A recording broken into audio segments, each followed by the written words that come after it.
Proti umovitom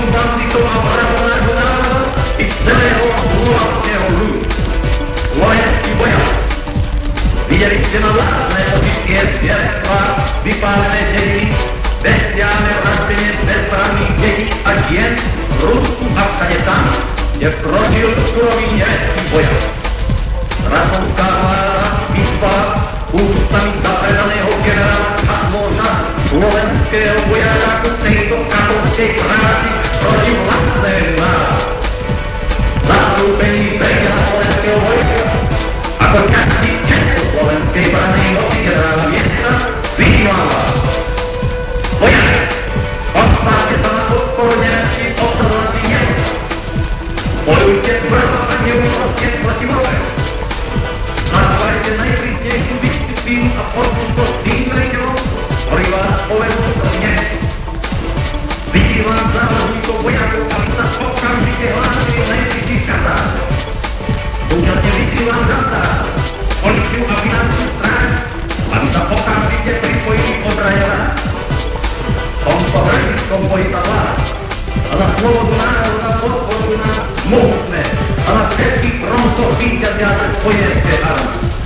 Deň to neprichádzajú k nám na pomoc brnícké svazy spojeneckých a najmä sovietských parádov.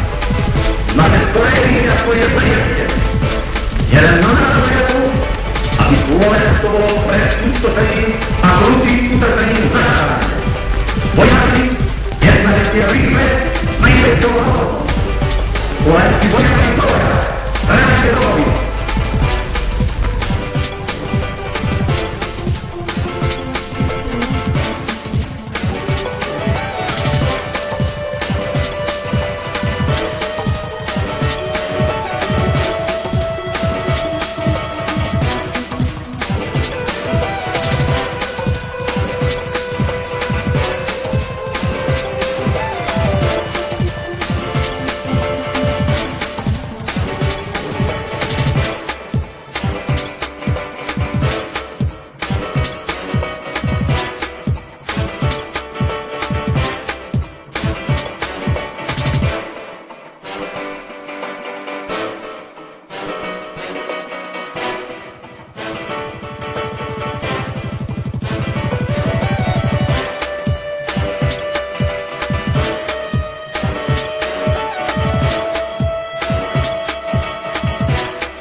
Počúvaj, aké boje.